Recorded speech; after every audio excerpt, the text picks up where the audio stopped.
Hello, everybody. My name is Edgar. Thank you for this presentation. And firstly, let me congratulate all the team of the organization of this event. I know it's not easy to I was the organizer in past of physical events, and it is a challenge. I can understand all the hard tasks, all the hard way you have at the moment to realize that. Thank you for your invitation. My idea today is to talk a little bit about GIS strategies for to talk with you as well about how a young surveyor can look for at the moment for tasks and how you can project your career. And when you look for this picture, you can, and if you like photography like me, okay, you can create a lot of understandings of this picture about and around this picture. This picture was took by me 7 years ago in Spain, and it's a building, just a building, and you have windows. Most part of these windows have as transparency, open, and another one are the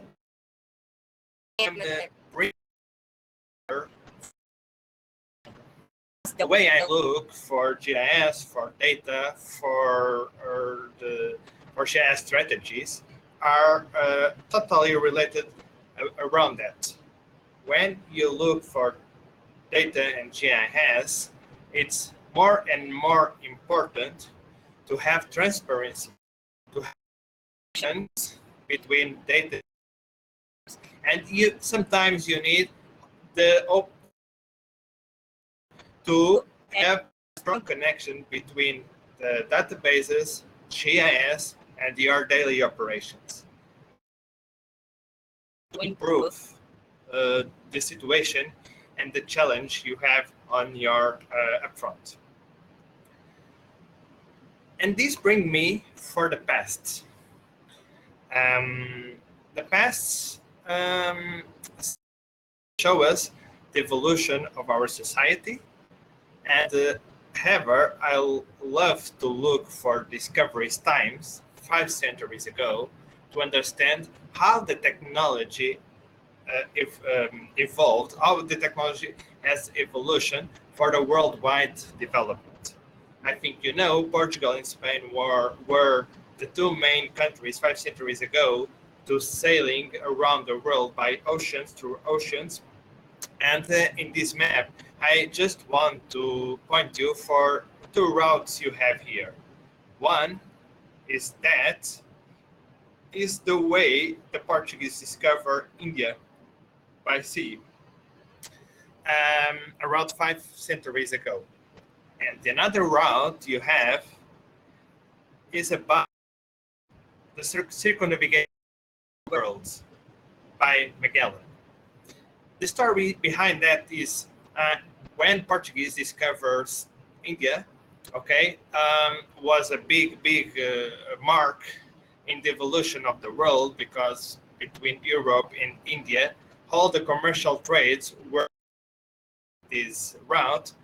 But I think was 7 years after, Portugal created the career, the Red India is a set of ships to use all the commercial trade between Portugal and India. And in one of these ships was Magellan. Magellan was the first man who realized to circumnavigate the world and to end this, not to end because Magellan died in the middle of this travel, but arrive at Spain, they achieved the goal to did it. And from India discovered by a route of seas, and the Magellan, okay, passed 20 years. In 20 years, the world had a big shift 5 centuries ago. And when I look for what are 20 years in our life and how is the evolution of the technology at the moment in 20 years, I look for the GIS development. This image, a very bad image, I know, is the start of a flight between Lisbon and Brazil of a Portuguese guy called Gago Coutinho. And Gago Coutinho was the founder of my course in university. He found exactly 100 years ago, okay, my course in Lisbon, before this flight to Brazil. He got the challenge to cross all the Atlantic Ocean to Brazil, and he stopped in some parts of Africa coast and the African highland, like Cape Verde, okay, and he reached Brazil. Is this guy? This is the founder of my course. And when I look for my course, I need to look for my career. You have me with big hair, with a hoodie, doing surveying, exactly in the same place where Gago Coutinho departed for Brazil in the start of the century. And on the right is me, again, more or less 20 years after, in my suite, doing part of my job as GIS strategy in Esri, Portugal. From these two persons, the people is the same people, okay, you can look for big differences. But if you look for GIS, differences are greater. One day in 2023, because I entered in my course in 2003, I will remember my previous 20 years. And when I look for GIS, I look for huge differences in the way we use GIS to get solutions and to solve the challenges. Starting from the data. When I entered in my course, I use 2D. Most part of the data are about 2D data. And in the middle, okay, we started to discuss about if we need to use 3D information or 2D. At that time, 3D it's possible, but in fact, it's more at that time it's very easy to manage the 2D information. This most part of this analysis were we did in desktop solutions like ArcView, ArcGIS, or Idrisi, or another desktop solutions. But we started to realize, oh, how can we do that in web solutions? Internet had tremendous evolutions on the last years, and at the moment, when you see solutions, we cannot see anymore just to work in web is that time. No. In that time, the GPS was a kind of standalone device. In this case, the image has a Garmin for geocaching, but at that time we have also Leica receivers on GPS. But in the middle, the professional don't use just GPS, but another. Now we used our mobile phones to do part of our job with precision in most part of the cases if we need. And the producers of GPS, of receivers, okay, are making a big shift as well to be more easy to use accuracy with this kind of devices. And now we can GNSS.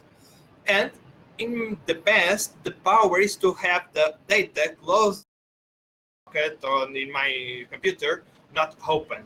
And in the middle, this situation transform and open data now and ever more will be the solution to have the not the in our hands or in our pockets, but to have all the society using geographical information. And because if not, the society will create new information you have in your pocket, because if you have data with you, official data with you, you can get a real information to be the reference on the market of the market. It's better now to open the data you need, because you will continue with having some closer data, because it can be just operational data or confidential data, but you have in your organizations tons of data can be opened, and if you open the data, you will create more value on this information. And projecting for the future, now we look not just for 3D, but for multidimensional data.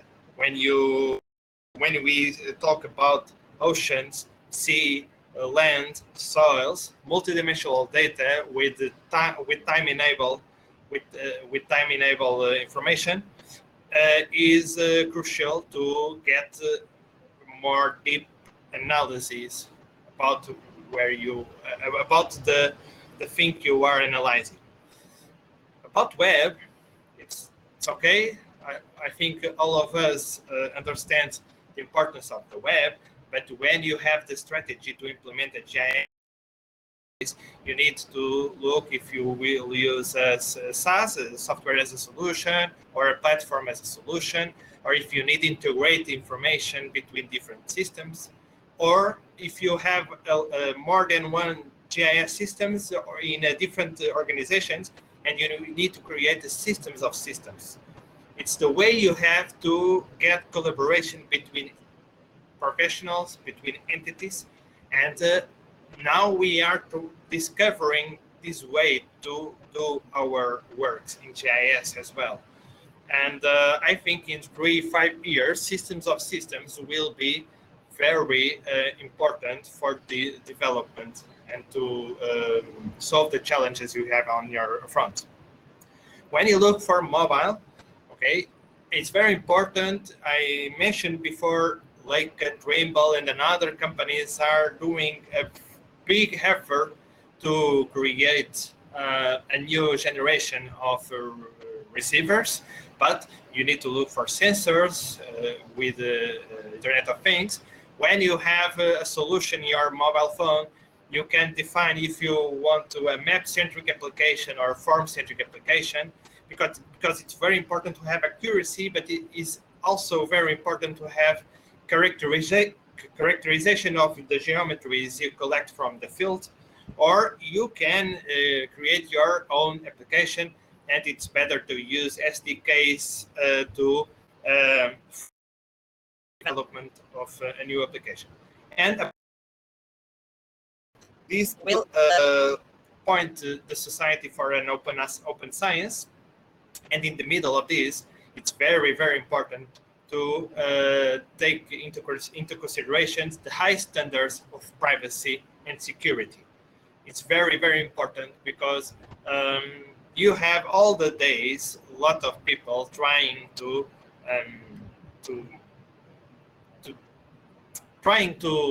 doing bad things on the web solutions you have for outside. And the GIS ecosystems, is my message, is not just parts of GIS. It's a kind of platform you can use with integration. I will pass these slides very fast, but just to say the society at the moment is not just specially literate yet. It's not, and it's very important to create a new way to educate society to think geospatially. I will pass this slide because I know you have more presentations. But about the oceans, and I am here in front of an ocean at the moment, and maybe you can hear all the noise about the waves beating on the rocks. This is very powerful. You have an ocean full of opportunities. The oceans are very important for the world, and to create a climate regulation, to transport a lot of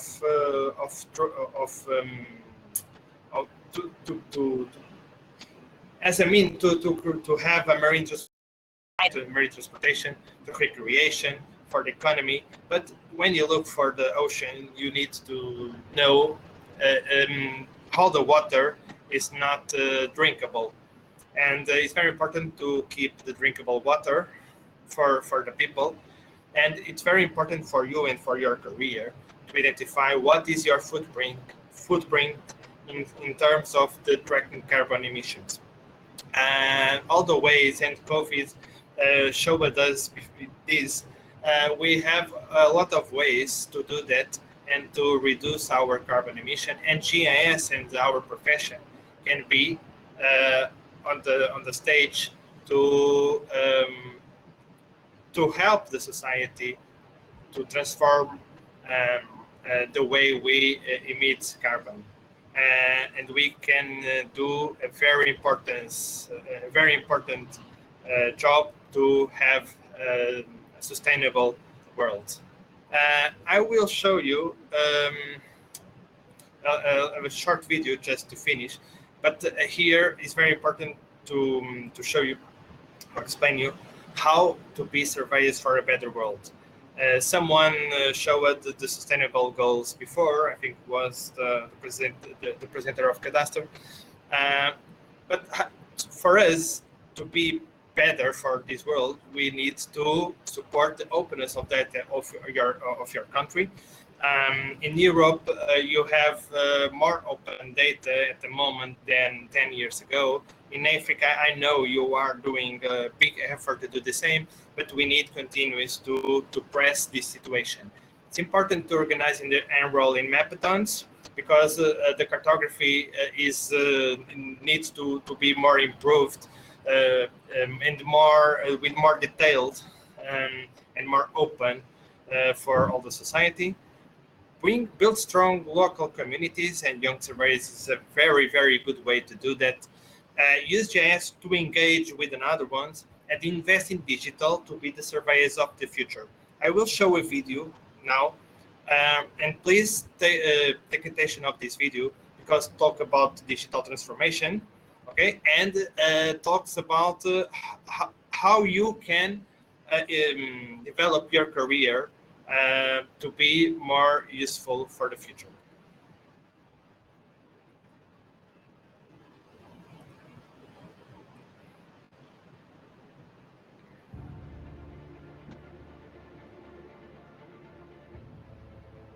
Once upon a time, business as usual was often good enough.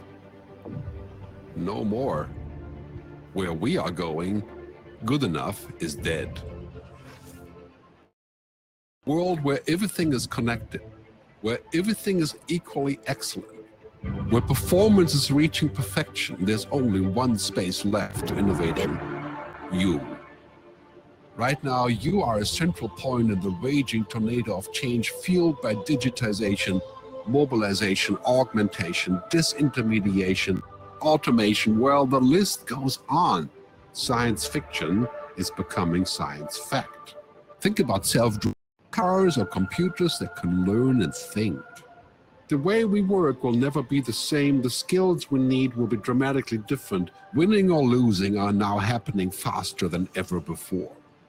So what's your response? You discover new opportunities in one of the most transformational times in human history. Are you driving change, or are you being driven by it? Disruption has become the new normal. With change, it's always gradually, then suddenly, well, things really have stopped happening gradually. This change is exponential. Dumb and disconnected is now wired and intelligent. Cars, cities, ports, farms, even our bodies will be wired with sensors and will talk to each other. These game changers are also combinatorial. They amplify each other, creating a perfect storm of change. Quantum computing fuels big data. The Internet of Things fuels artificial intelligence and deep learning, which fuels robotics. However, anything that cannot be digitized or automated will become extremely valuable.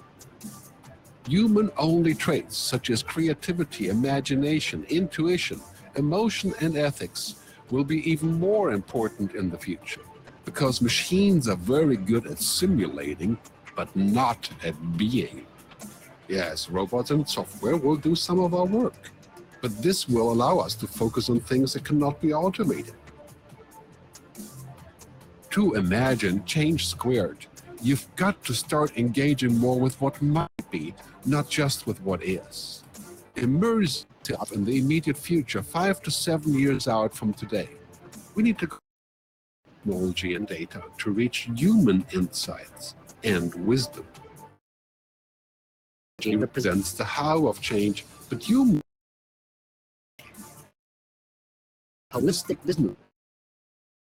The opportunity is to be liquid, to learn just in time, not just in case, not single improvements, but complete transformations, not individual systems, but new ecosystems. Humanity is where true and lasting value is created. We will engage, relate, and buy things because they provide, because of their transformative power. The future doesn't just happen, the future happened. The new way to work is to embrace technology, but not to become it. The future is in technology, yet the bigger future lies in transcending it. Let's live and lead.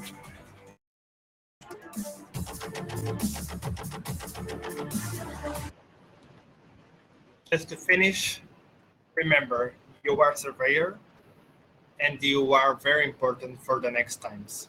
Thank you.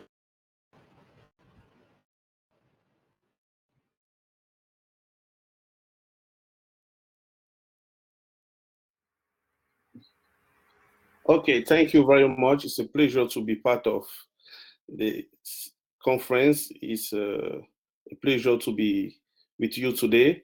So as you just said, I'm going to present in the same session. So I'm Willie Frank. I have a scientific background. I'm from Cameroon. Just after my pre-engineering classes, I traveled to France following an international exam to study in the topographic and land management engineering school. For me, it was just like follow the same career like my father, who is now a retired surveyor. It is true that when I see how he works in his time and what we do today, I am very impressed by the penetration of new technology in our profession, and especially the huge range of opportunities that are available just after our school. So just after my, let's say, my study back directly in Cameroon with the NetFly in order to settle and to implement my project. So I am part of the OpenStreetMap community, and I'm going to present a project related to OpenStreetMap today based on the main topic. So I will rely on this dynamic supported by the World Bank on many countries and several countries across the world, but specifically in Africa. The Open Cities Africa initiative is developing key data on disaster risk in climate change context in a series of countries. Here you can locate all the initiatives conducted in Africa of the project. I will quickly present also the background. What is the background behind this Open Cities initiative? As you can see, we have a very fast urbanizing, and this increases the vulnerability because it's not always planned. And to foster this resilience, we need up-to-date data to challenge all these issues on disaster risk management. And is also a significant digital map gap in Africa. For instance, in Europe, let's say 87% of territory is mapped, but only 50% in Africa. So there is also a challenge there. If we need to work, we really need to have the data there. We need to build also local skills to create the required digital information while providing a learning and livelihood opportunity. This is also important for the sustainability approach. So for the OpenCT methodology is quite simple. So we create and compile those open spatial data based on OpenStreetMap, and then we develop some target tool, like it may be specifically for, let's say, urban planning, and then we build some capacity with the local institution. So for my presentation, what is very important also in this approach is that we really focus on bringing together all those actors of the digital ecosystem. You can have the local government, university, communities, and this is something that is very important to perennize the opportunities. So I'm quickly going to give you just a study case what we did. This is Yaoundé, the capital of Cameroon. You know, Yaoundé is often called the city of 7 hills. As you can see on my picture, the city is just surrounded by some hills. This represents an incredible tourism potential. That is great, but unfortunately, we also have the bad side of it, because we have a lot of challenges like rock slide or landslide, especially in terms of sanitation, in the management of swampy areas. So as you can see on this picture, this really illustrates all the challenges. These are the rocks and also the wetland where you have people that are also sitting there.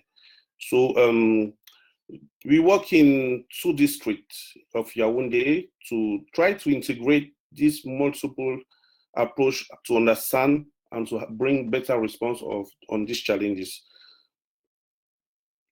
So what you can see in this map, and what is very important there, is a simple, an example of a projected area where the local municipality wanted to carry like urban restoration. They have a lot of construction of infrastructure like roads, some drain and some facilities there. And why is it important? Is to map, to understand what are the consequences and what is behind these challenges and this hazard phenomenon, and above all, to have all the technical specification, such as the speeds or the height, in order to design all those structure and infrastructure that will be created there.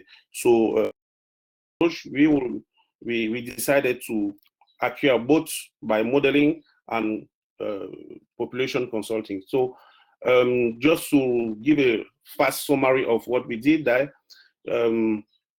we did some data collection. As you all know, you need the data, the digital terrain model, the land use information with some rainfall to do and to choose your modeling, but we always work on open source software. And we also work on building some maps of these hazards in order to support planning.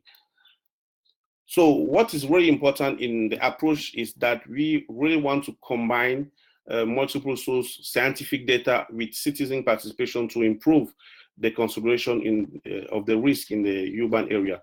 What is the traditional approach of this? Usually, as you all know, government or local authorities use the digital model to build risk mapping, and it is used to define guideline for planning. And this urban planning regulates activities of the population in the risk area. So this is the traditional approach. So what we really wanted to emphasize on is that we really need to bring a new approach that is an integrated approach where population is part of the system.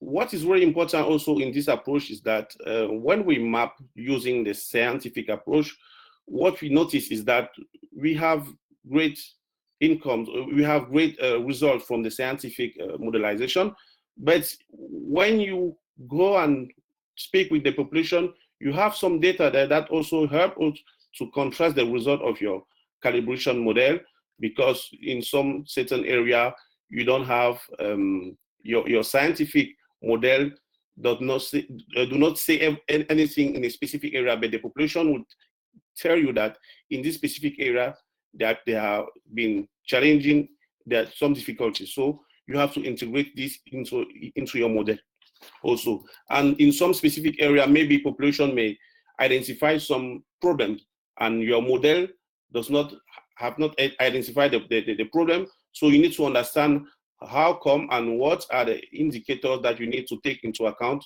and the parameters that you need to shift in order to have the appropriate model that is fit for, and that is also that we address the real situation on the field. Some question on the interview grid we have, you need to identify the neighborhood where you're working with the population. You need to delimit the flood area, and like general information, you can ask what type of damage are there focused, what type of, are there some rescue actors working on the field like Red Cross, some NGO when there is problem. And also you need to ask some question according to understand the vulnerability level of this hazard. You can ask the question on what is the level of the height of water. Do they have water on their knee or their shoulder, or according to what you need to have there. So you need also to do some like characterization of this float. This is something also that is very interesting, like some parameter you need to take into account, and population can give you some of this information. So it is very interesting there. So for the next step, I just wanted to explain also that to be more relevant, we integrated students with a lot of training workshop to inform them before going on field what is important for the study. So we carry out many training workshop on this to understand what is modelization, how does it work, what data do we need to do this. And the next step was the field survey, because as we just see the previous presentation, the mobile phone enables us today to do a lot of things, because those smartphone has location into it. As you can just see, you have the base aerial satellite imagery in your smartphone, and then now you can go street by street and do all the characterization of what you see on the field. You can also use, as we just said, the project is based on OpenSMAP. OpenSMAP is just like the Wikipedia of the cartography, because at the end of the day, all this data needs to be available. So maybe for some other opportunity present later on. Satellite image is very, very important. Is let's say the foundation of the system, because you need to trace the building, the road, the land use based on this satellite image, as you can see. And it can be very, very fast.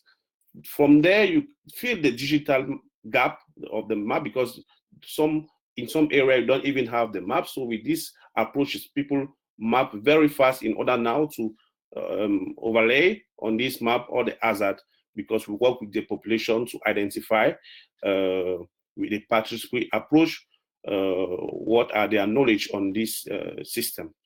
So from there you can build some maps that indicate what are the area where you need to concentrate on. As you can see on the picture, we map even during floods. We go on field, we see what is the situation, and then we work with the population. So it's really a very integrated approach that we bring on. So what is important there for this study is that we build, like from this study, some outcome, like a geo platform where the municipality can now manage and have all the point of interest, can have the hazard map and the digital evaluation model. We have some risk map, some atlas with some data analysis, also website with some mobile application to enable people to update this information. So this is something that we carry out that was very interesting. So At the global scale also, this is something that was very, very interesting, as you just see on the first picture, where you have all the location of the countries across Africa. So there have been a lot of community engaged there, and a lot of university, the youth mappers that are the OpenStreetMap for university, because we really need to shift the paradigm in mapping using the open tools and low tech to do this. Yes, people have been trained to using remote mapping activation. That is, they can map from everywhere. You just need to have your computer, your internet, and from there you map and you help other communities also. This was also interesting because we bring all the community from each country together to share knowledge, share experience and best practice. Also for the field survey, it was really interesting there. People learn how to use drone and to use simple methods to collect information. And as we said, the location or the position is not the only accuracy we need to take into account. We also need to have good description of the, let's say, geographic elements. So that is what I wanted to present, and to say that it's important to combine several sources of scientific data, but it's also interesting to involve citizens. And this is very necessary to transform all those challenges into new reality, because a lot of opportunity occur there, because all those data that have been created are available. You have the startup, you have the NGO, university, use all this data to create new application. Even though the challenges was for digital risk management, definitely the data are available and you can use this for other purposes. So thank you for listening.